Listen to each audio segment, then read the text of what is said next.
and welcome to the newest season of the ReWine, where we rewind the latest in entertainment pop culture news. Happy New Year! Happy New Year to you, Tammy. How has your 2022 been so far? It's been great. How's yours? It's been good. Um, there is so much to get to this episode, so let's just get to it. Unfortunately, we're starting off with a bit of um, I don't of bad news, but yeah, we say, I don't know if I say bad news, but we're going to start off by saying rest in peace and power to two iconic Hollywood legends. First is Betty White, who died on New Year's Eve at the age of 99, just a few weeks before would have been her 100th birthday.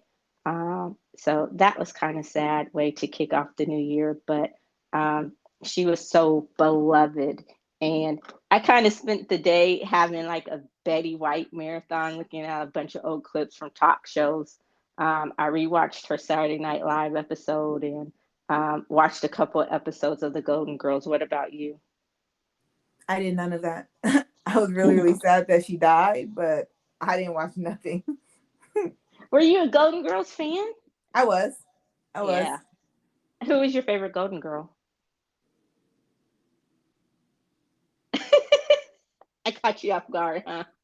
No, I'm trying to remember her name. The mother. The mother, Estelle Getty. Oh gosh, Sophia. Sophia. Yeah, Sophia. Sophia was definitely my favorite on the show. And even though she played the mother, wasn't she actually one of the younger ones? What No, she she was was just younger than she looked. than be a author. Than B. Arthur, okay. Yeah. Than the makeup, yeah. So, because she looked totally different outside of the outside of her Golden Girls makeup. So yeah. Well, they're all together again, and Betty White is with her beloved husband Alan. So um, she went peacefully in her sleep. It was not due to the coronavirus booster shot or vaccine, as some people were trying to say. It's just, one of those sad things. But they are going to still have some of her birthday celebrations because there's a big thing planned. Like, I guess it was supposed to be a movie, documentary, or special. They're still going to air that. I don't know if it's going to be in theaters or on TV, but I'm sure on that day, which I think is January 17th, there'll still be a lot more commemorations. And it's just a wonderful thing when you're 99 years old and people say about you, it's never enough time, or you wish that they didn't have enough time with you, or you could have lived longer. So that was something that lets you know that she lived an extraordinary life and touched a lot of people. So, and then just recently here, yesterday, we lost the legendary Sidney Poitier, who was the first Black actor to win an Oscar for his role in Lilies of the Field. I think we talked about him briefly or some of his movies. Have you ever seen a Sidney Poitier movie? I Wait, you, have. I wasn't a fan of his though. uh, Like I mean, I know who he was. He was a great actor, but you know, there's not like a movie or something that I just love that he was in. oh gosh, I was a huge fan. Um, just I think it may have been Guess Who's Coming to Dinner, which is one of the movies that got me started on my old classic Hollywood movie kick, where I just love old movies. And from watching him in Guess Who's Coming to Dinner, I kind of went down a rabbit hole and went to see other movies. And some of my favorite were Lilies of the Field, which he won an Oscar for, To Serve with Love, A Raisin in the Sun, Porgy and Bess. I'm not big on musicals, but it's a classic. In the Heat of the Night. Have you ever seen it in? No, I get. Have you seen it in the Heat of the Night, or was it Guess Who's Coming to Dinner? I remember we had this conversation before. I've seen In the Heat of the Night once. I don't remember anything about it, but I do know like I watched it once because my mom was a fan of his. So like his movies, To Serve with Love, and so my mom was huge. My I have like my older cousins who were fan of his. So I've seen his movies and everything. That's why I was like, I can acknowledge he was a great actor, but I just never fell in love with him or you know, he just was not, on my list at all.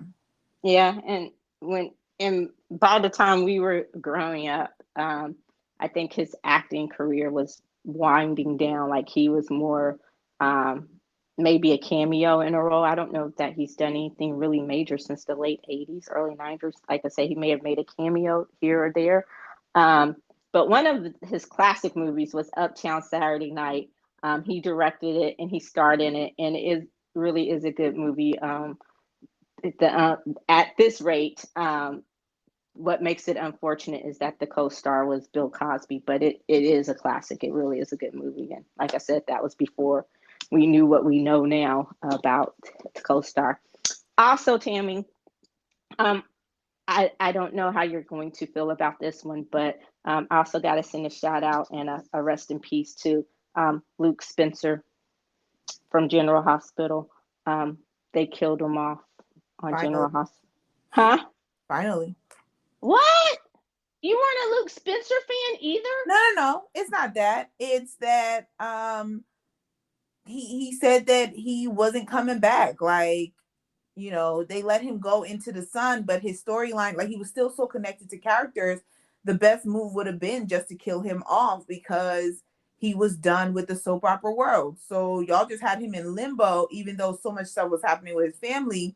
He just never showed up because he didn't want to come back. So yeah, I'm like, finally, you killed off Luke. So, you know, now people aren't going to be looking for him to like just magically show up every once in a while for a story when he's not going to come. I don't think it was. I wasn't really looking for him to show up anymore. I think after the last time he showed up was when Jane Elliott, who plays Tracy, when she left full time, he did a cameo because they actually ended up meeting up and um, finally being together. And in one of the last scenes with her, she met up with Anthony Geary. So it was or Luke, and it was really cool. So this time, it was an off camera, and I guess I'm about to give credence to what you said because it was an off camera nobody death. So in the world of soap operas, that always means that there's hope. So yeah, but it kind of shocked everybody. I think people had just kind of realized that hey, he was one of those characters that was going to go off into the sunset and just be like, I think most General Hospital fans realized that Anthony Geary was not coming back, that Luke Spencer would just be one of those characters that was mentioned and move on, but just for the past. But because the Spencers do still play a big role on the canvas in General Hospital. So it'll be interesting to see. And we also know that he'll never, that they'll never recast that character. So, He's a very but yeah, controversial character as well. Like yes, he he was was. a rapist. Yeah, and it was just like it. Even though she ends up becoming his wife, it was just weird. Like that was before I really like. Everyone knows the song Luca and Laura. I love their song, the wedding song. The guy who wrote it, I always think of it. Think of Laura, but don't cry. Like I love that song. It's one of those classic '80s romance songs. But um, and I remember the big General Hospital wedding. Like so many people tuned in to see them get married. And I'm like, okay, but all of that still just kind of glances over the fact that he actually literally raped her. And then, so yeah, he was a very controversial character, and what he did to her was very, very controversial. So, in the world of soap opera world, they can get away with a lot. Yeah. But I think he did do one, once people realized what it was, I want to say there was a storyline where they did do a comeuppance for it, and they didn't quite let him off of the hook for that. They did address what actually happened between the two of them. So, but yeah. Um, well, moving on to real world news. We did a show, as you remember. I think we called our end of year show "The Shit That Got Us Through." We called it like a deja vu. The exact title was "The Shit That Got Us Through 2021, a year of deja vu." Right? Yes. Um, I think we may have mistitled that show. unfortunately, we were not fortune tellers and could not tell that 2022 is actually seemingly so far turning out to be the year of deja vu. Um, like, have you heard or read about all the COVID cancellations, shutdowns, and postponements? And a lot of places outside the United States, of course, are kind of going back to 2020 restrictions that they've had because of this new Omicron variant. Well, yeah, but I still wouldn't agree that it's starting off as a shit show. But Not necessarily a shit show. It's not. I think 3 years into it, we're now realizing, those of us who are just trying to face this thing realistically, that okay, for the foreseeable future, this is the new normal. But I just mean by like all the things that are being canceled. Like ABC has shut down production on Grey's Anatomy, General Hospital, several of its other shows. NBC has shut down production on its Chicago shows. Um, and the Sundance Film Festival has gone back virtual. A lot of people are going back to working from home, working virtually. Just that kind of stuff. Award shows have been postponed to Critics' Choice. The Grammys have been postponed. So it's just a lot of things that are up in the air, and that kind of gives me the redux, or making me remember what it was like in 2020, when all of this was first happening. So we'll see. The Golden Globes, actually, though, they may be the ones to benefit from this. That they're still going to have their show, right? Are you, huh? well, I mean, yeah, but it was going to be virtual anyway.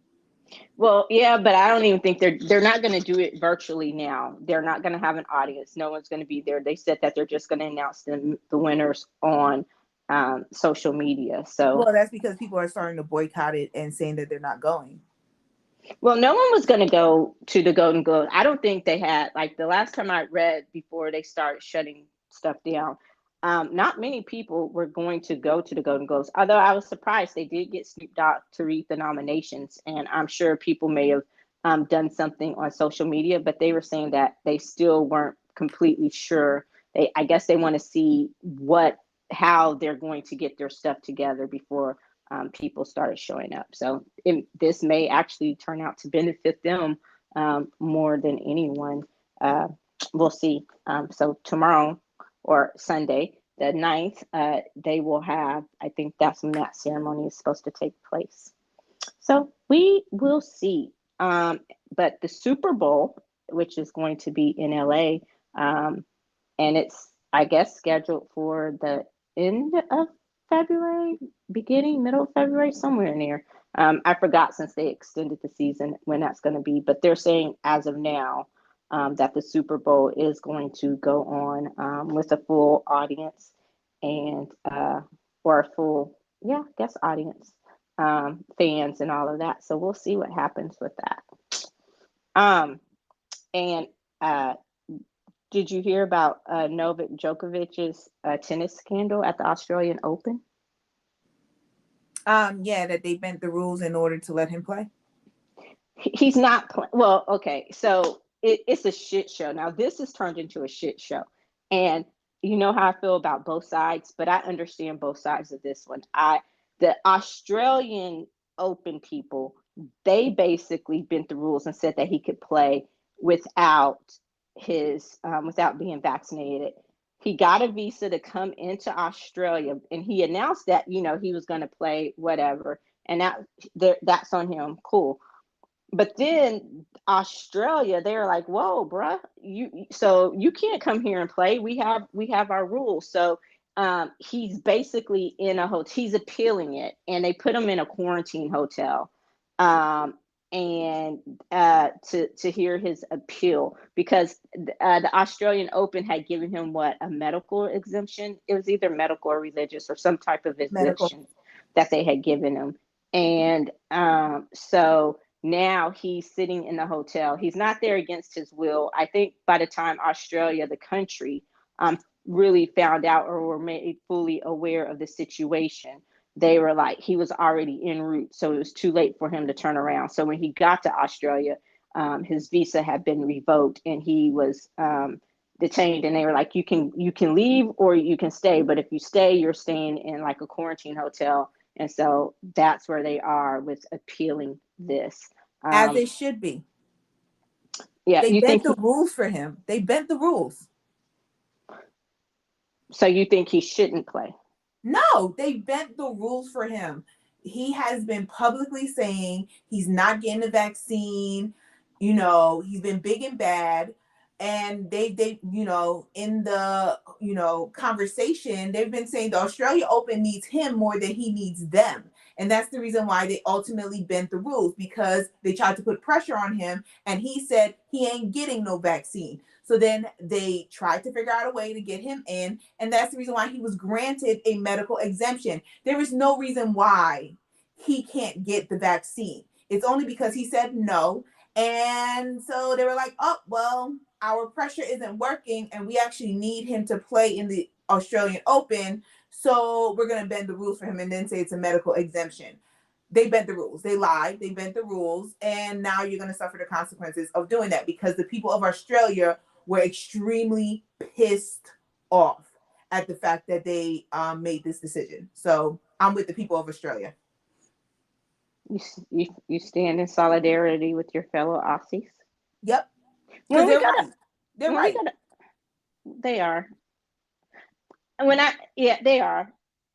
When I say I understand both sides of it, I understand why he's pissed. I do. Do I think that he should be allowed to play? No. Do I think the Australian Open should have issued the exemption to begin with? Hell no.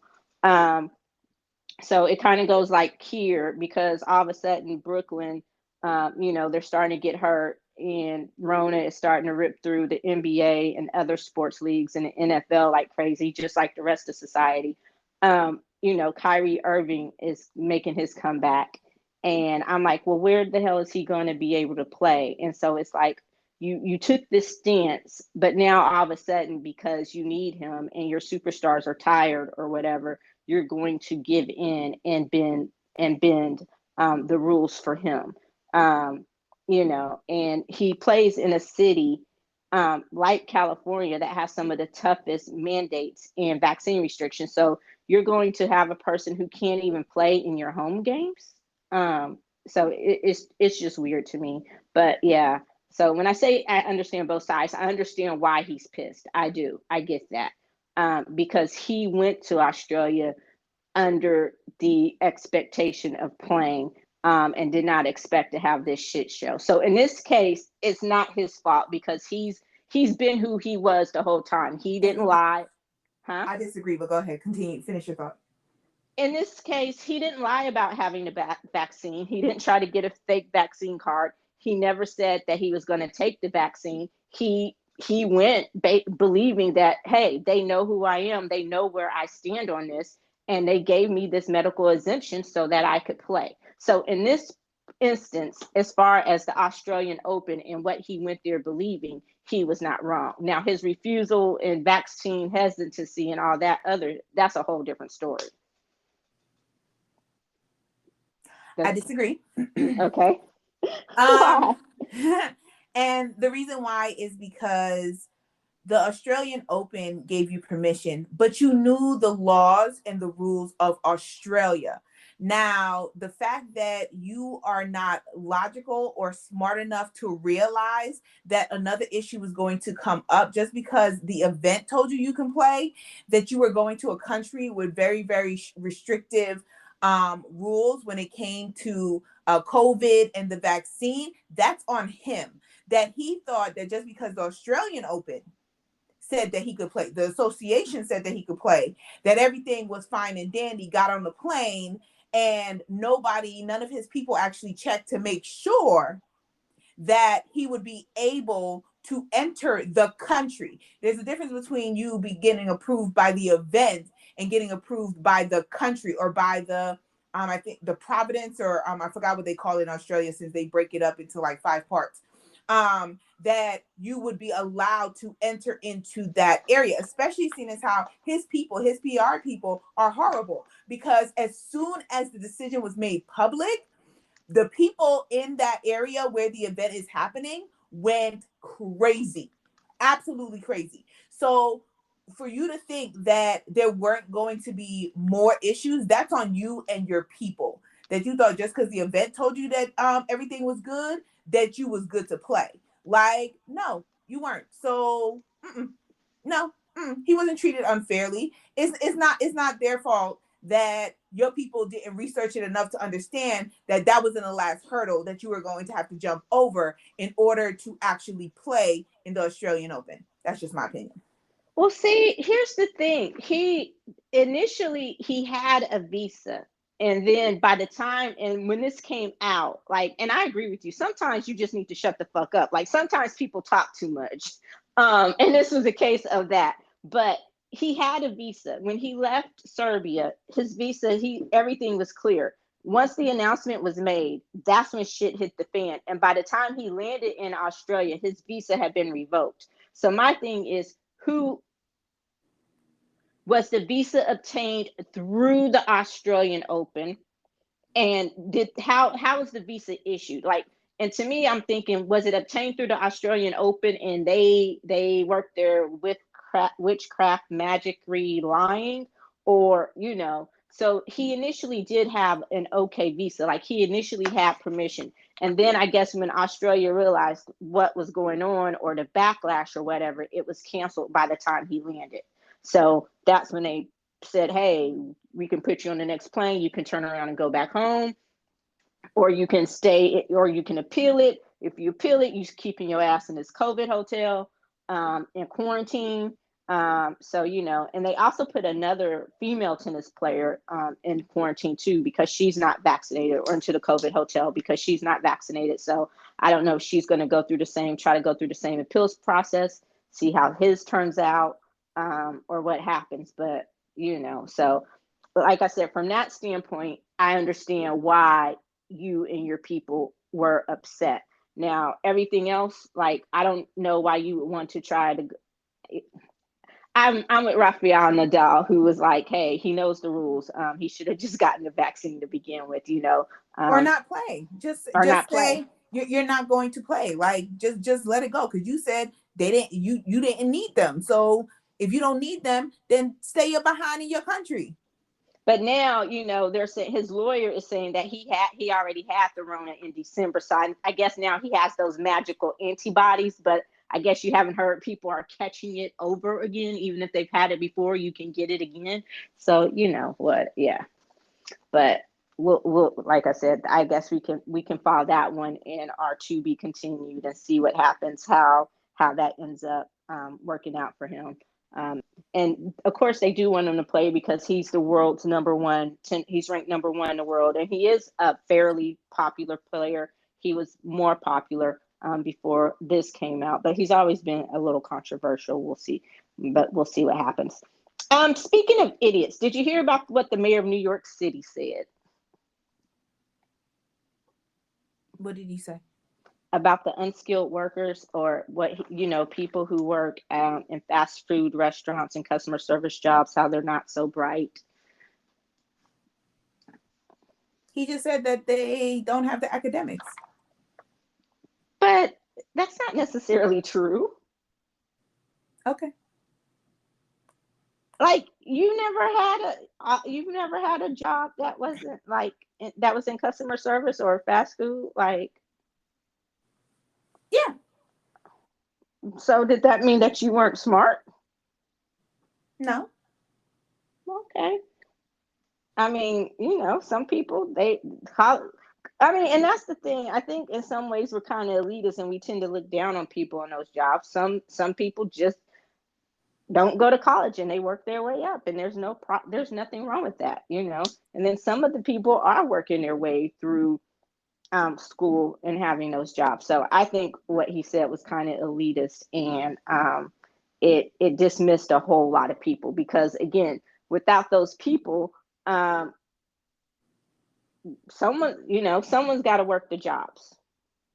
You don't see a lot of people just lining up to go work at McDonald's or Burger King.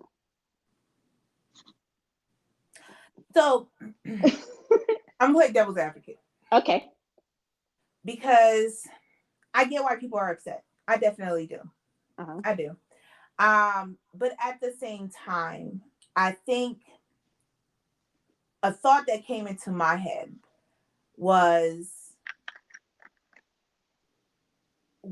wasn't he talking about the ones who make a career of it, who never actually graduate college and make a career of those kinds of jobs? Not to say they're unskilled. I think the wording that he used was ridiculous, especially seeing as how he was a former cop, and cops don't even need a bachelor's degree um to work. So does that mean that officers are also unskilled workers?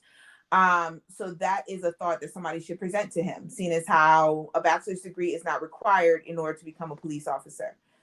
Um, but I thought like partly he was saying that for the ones who make a career of it, but never actually go to college or, do any kind of advanced um, academic achievements.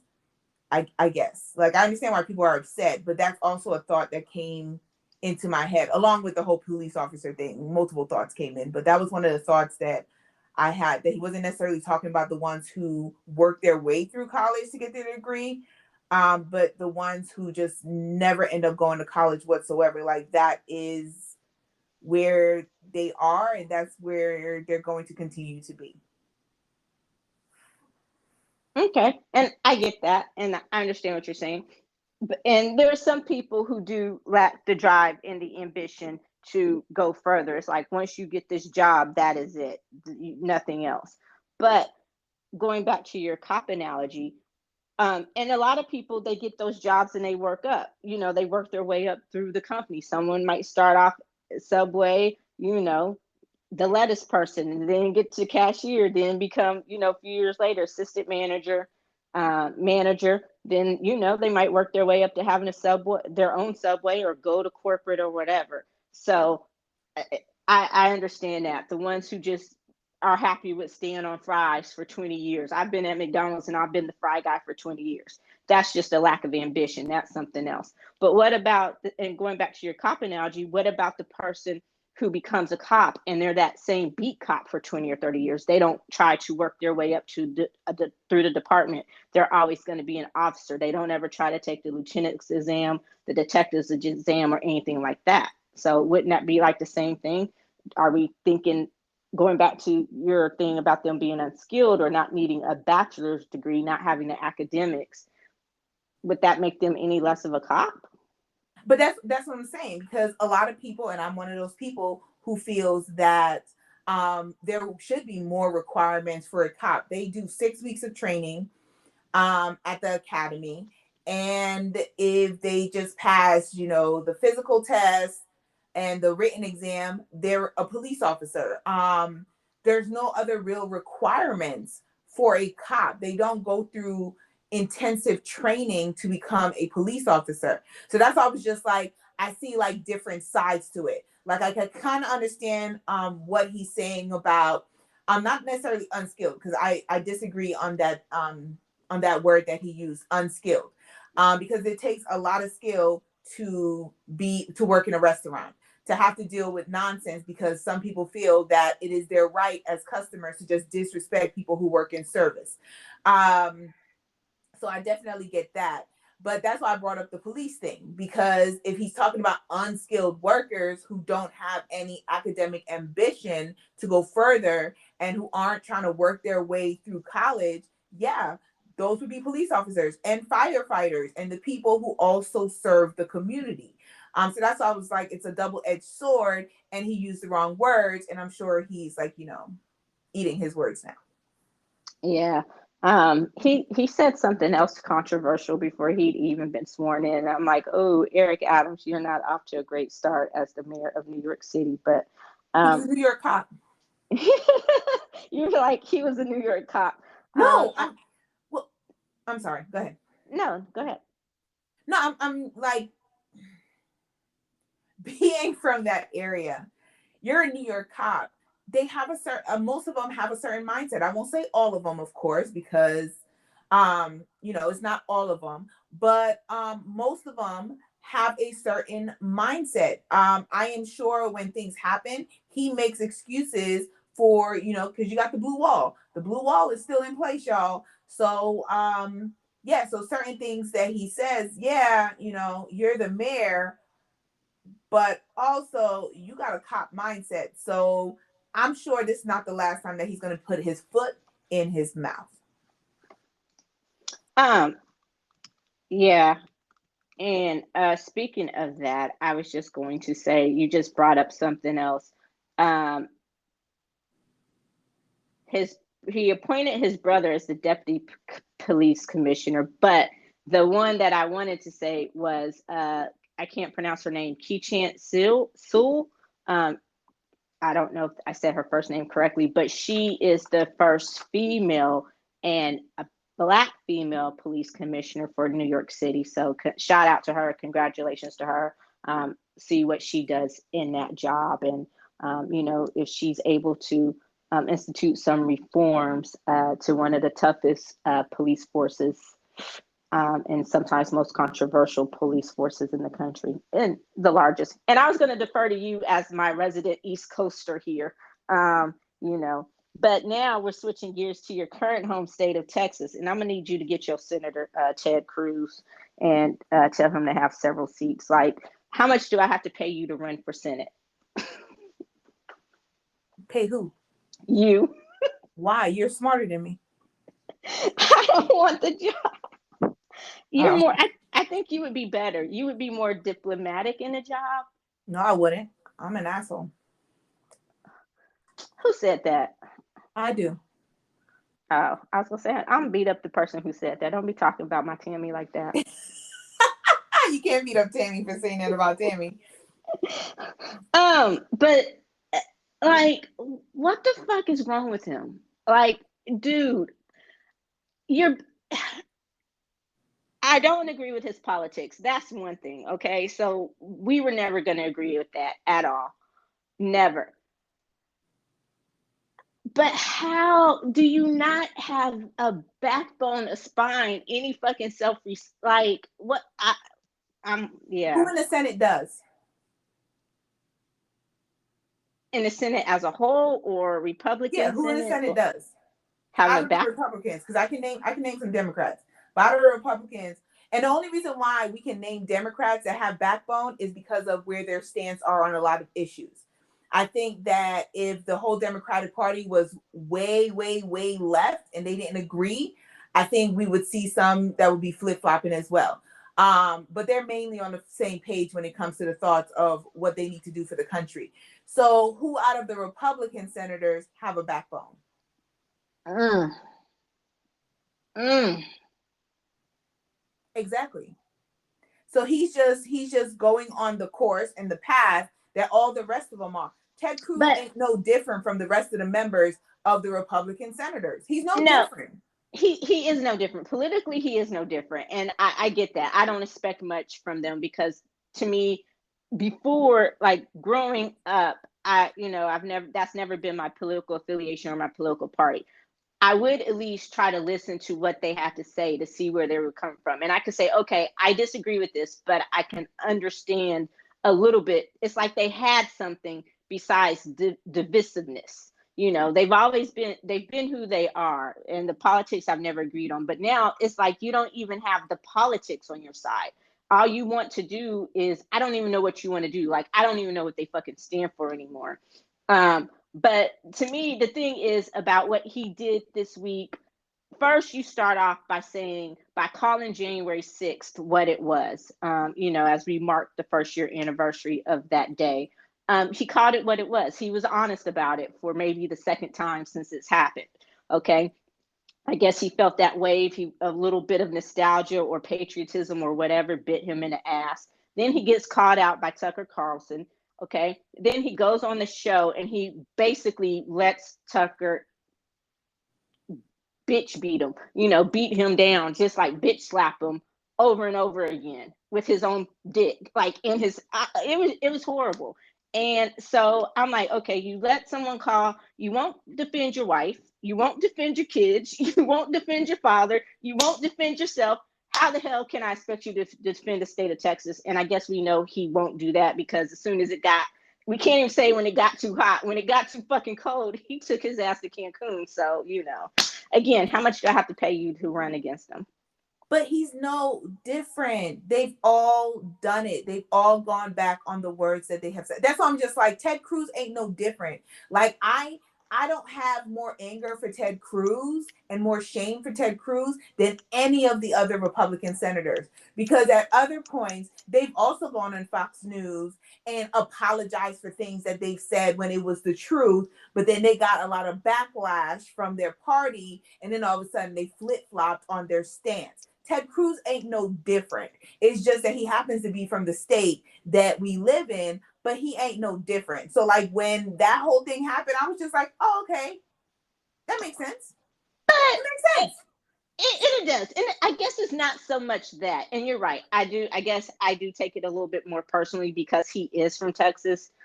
God help us all. Can somebody run against his ass that can get And him they're not out? gonna win, but they're not gonna win. Let's be honest about that. They're not gonna win. He's gonna win Um, re-election in November. Goddamn, help us. Sorry, forgive me.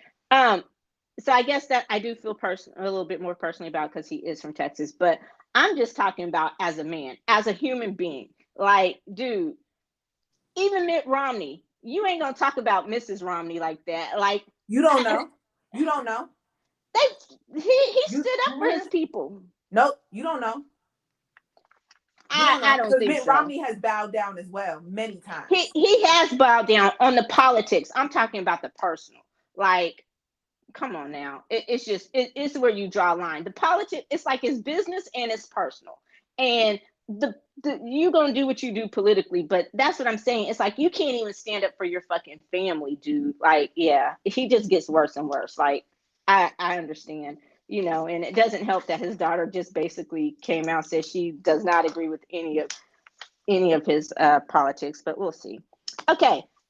So I guess we take that takes us to have you watched and just like that yet? No. All right, have you seen an episode yet? Nope. Okay. So but you are aware what happened with Mr. Big, aka Chris Noth? Yeah.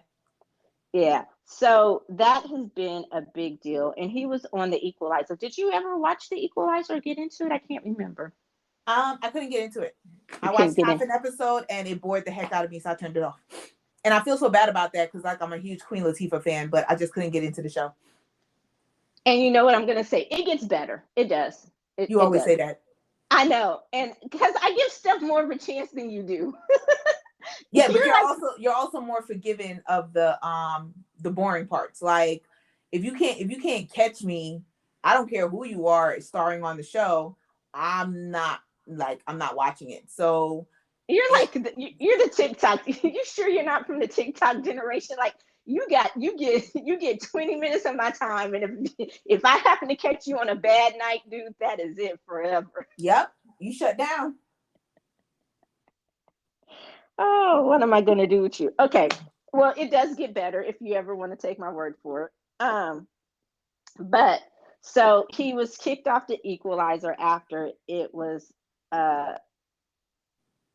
the, revealed that he was also a serial sex offender or assaulter or I'm rapist. Yeah, allegedly. Let me put that out there. Allegedly.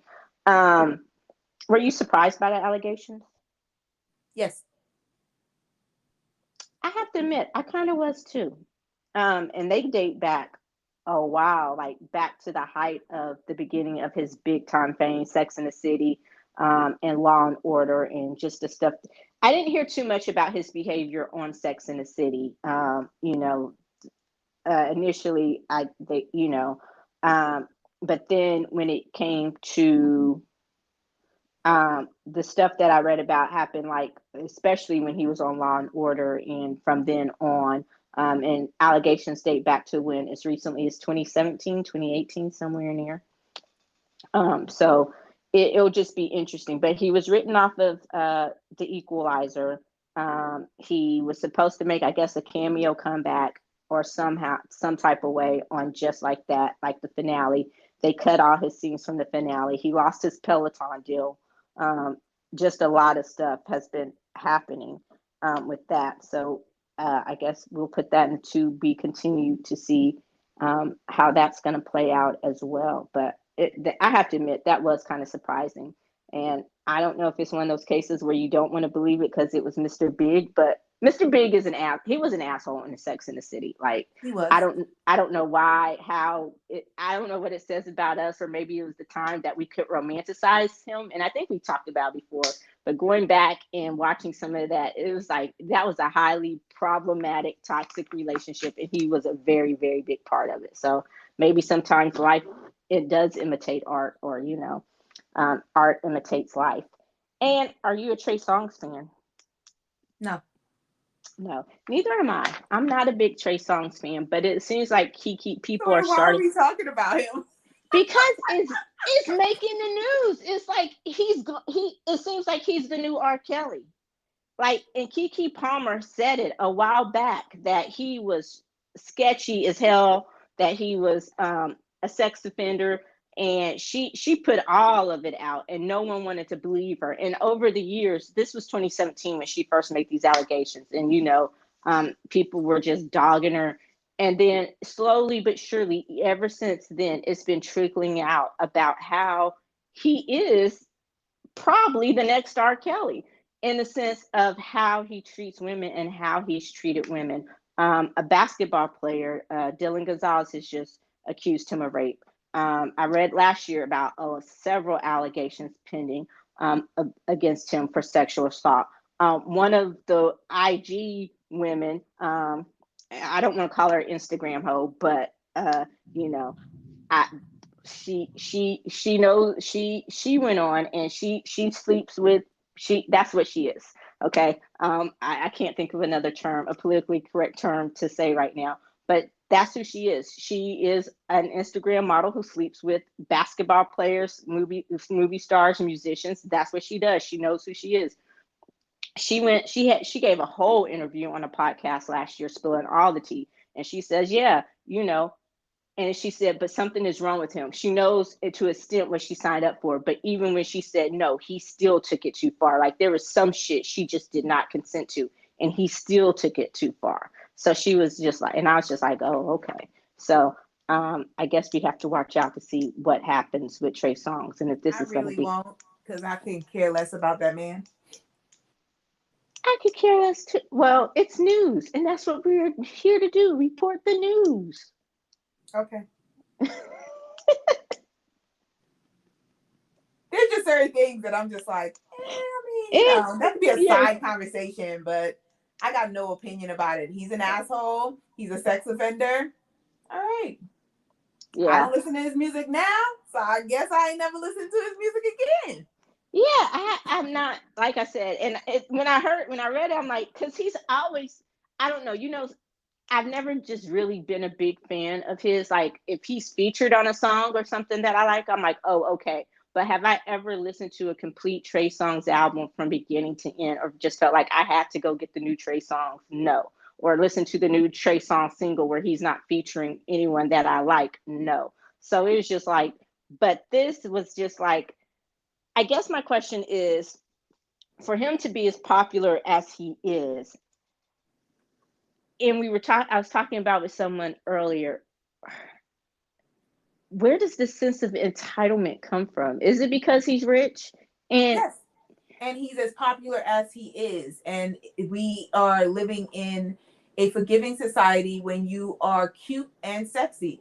And can't deny he's a cute dude. He's sexy. He had that persona. So yeah, when women are falling over themselves to say that they slept with Trey Songz, yes, he's going to have a sense of entitlement. We gave it yeah, to him as a society. And women yeah, still sleep with him even after they hear the rumors.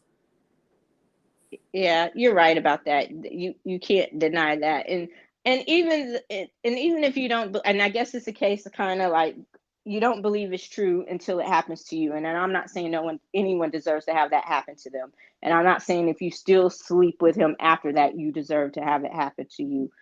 But it is a bigger risk that you take, knowing that this is not just quote unquote one disgruntled ex employee or girlfriend or whatever. You have all these different women coming out saying all these different things about him, um, which add up to pretty much the same thing, that he has no um, respect for women or their boundaries.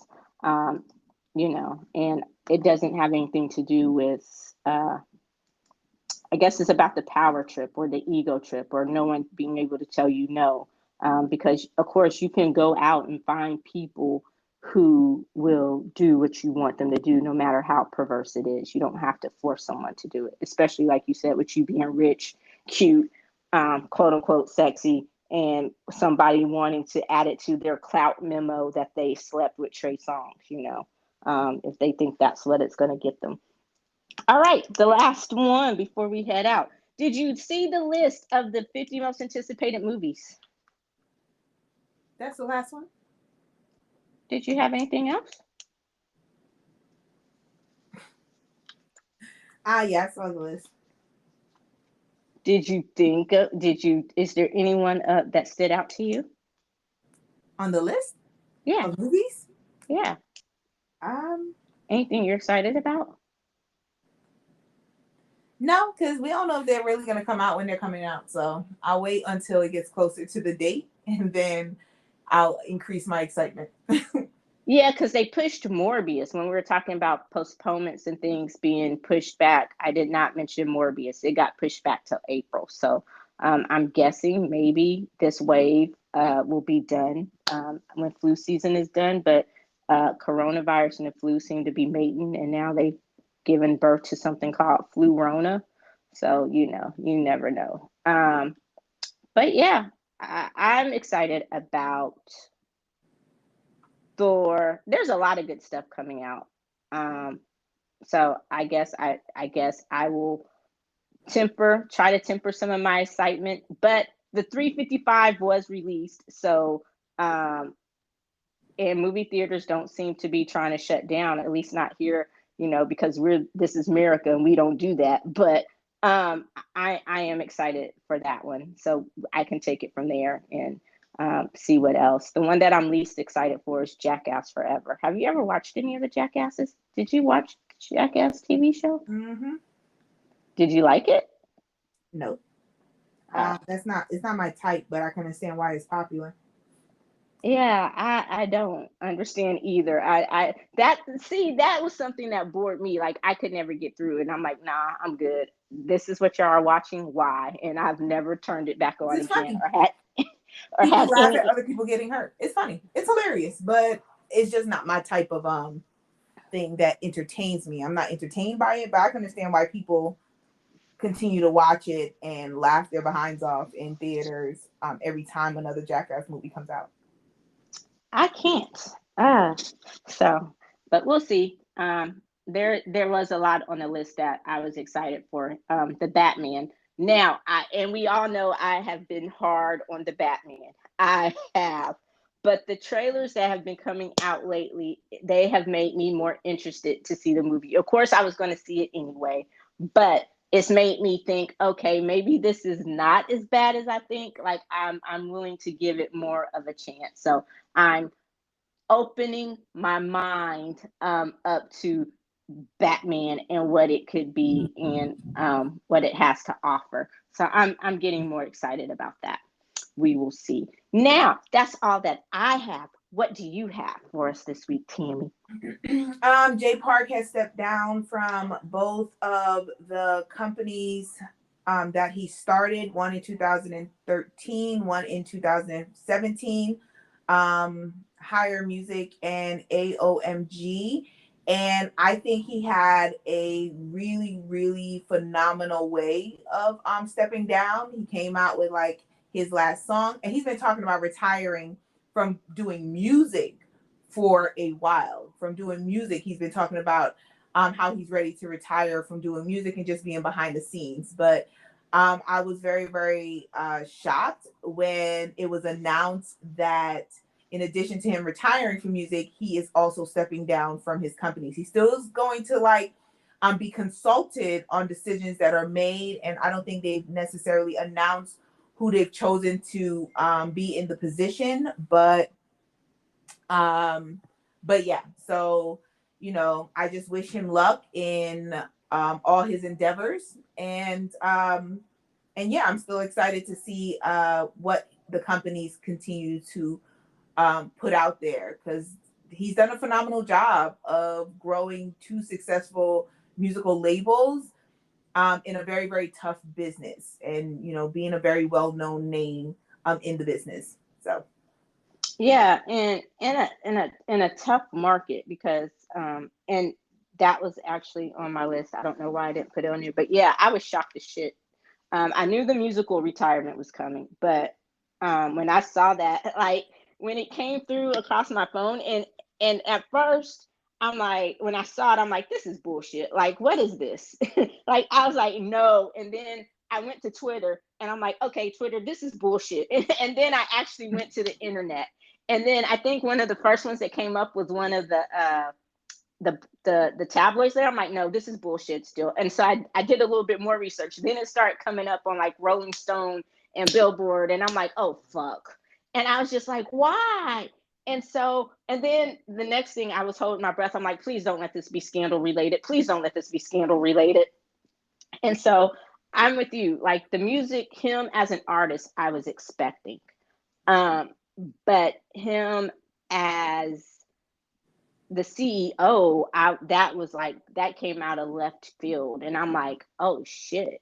Um, and he did do a great job. Like he had a phenomenal year with his new artist, launching the new artist, launching his old his not old artist, but the artist who had been there, his established artist on the label, and considering that you know K R&B and hip hop is becoming more popular, but it's really harder for soloists, especially when most people are like the K-pop in the groups, so tend to be more popular.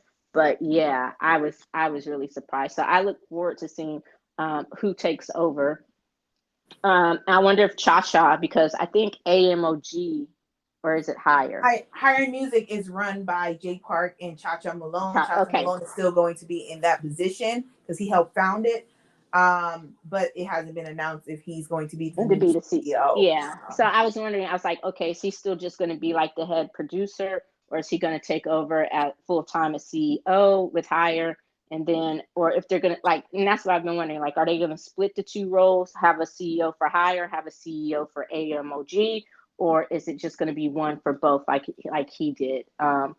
So, and then I kind of thought about Bang. Like it reminded me of Bang when he stepped down as the CEO of Hybe, and he's just like gone back to he's on the board. He's still chairman of the board, but he doesn't do the day-to-day running of the company. He still consults. So I was just like, oh, okay. Maybe that's why they got artists that are putting out misogynistic lyrics. What are you talking about? Oh, you didn't hear about the trainee? Uh-uh. So they have one of their trainees, how they do like unexpected like performances and stuff like that, to show their skill. You got to continue to show your skill as a trainee. And one of the trainees did a rap, and I mean, it was bitches and hoes all over the place. And he got called out. He got called out for the misogynistic lyrics that he had. But people also said, okay, so this is what Hybe is now. Like, this is not the image that's there. They should have been more careful about what they were putting out, because he performed it and then they put it, and then who the people in charge of those trainees put it online. So you heard the lyrics and still thought the lyrics were good enough to put online. So yeah. Well, it. Don't do it. Don't do it, Eddie. Don't do what? Go ahead. Go ahead. What are you gonna say? I'm just gonna say, what is he? What are you trying to portray? Like Heidi, are you going to keep the bubble gum? Are you going to go bubble gum, or are you going to go hip hop? And that is part of the hip hop culture. Like what? So what? I mean, I get what you're saying, but I also understand that, that is the language in that is, and I'm not excusing it because we've talked about it before, but that is the language, some of the language that is used in the hip hop culture. So are you trying to groom a hardcore rapper, or is this one of the rappers No, he is an for your idol groups? trainee. Oh, okay. He's an idol. Hybe is a K-pop group, is a K-pop musical a label. They're a K-pop label. Like it ain't no hip hop. Like the closest to hip hop that they get is Zico, and Zico is mainly just has artists on his label that are singers. Like so, no, this ain't no. Oh, I'm trying to go hip hop and go hard because RM and Sugar were hip hop before they joined BTS, and still don't have those types of lyrics that came out. So no, he made a misstep and he suffered the consequences. And I'm sure they had a long conversation with him about what should be in his lyrics if he's going to be a rapper on their label. Okay, and that is totally within their right and well warranted. And they should also have a conversation with the overseers or the gatekeepers who decided it was a good idea to put that online. Especially if he didn't upload it himself. If it was a full production where you put that online, so um, I get it. And if that's not the direction you're trying to take, or the direction you want that group to go in, then yeah, you have every right to be pissed and upset. All right. I guess that does it for this episode of the Wind Down. The new year, I think, is off to a really good start. I hope it continues. We will see what happens with some of the stories. See if our movies come out on a regular schedule. See how Rona continues to just invade our lives and day to day. One thing over the last 3 years, had to learn how to be flexible. Um, Kind of be able to go with the flow and change plans as necessary at the last minute sometimes, I guess. Um, anyway, that does it for this episode of the Wind Down, or the Rewind. Please be sure to listen, like, follow, and comment on Apple Podcasts, Google Podcasts, and or Spotify Podcasts. You can also keep up to date on the latest in entertainment pop culture news, as well as other amazing kernels of pop culture goodness at the Popcorn Wind Down. That's it. That's the plug. New year, still no sound effects. Pop, pop, pop, pop, pop. Pop, pop, pop, pop.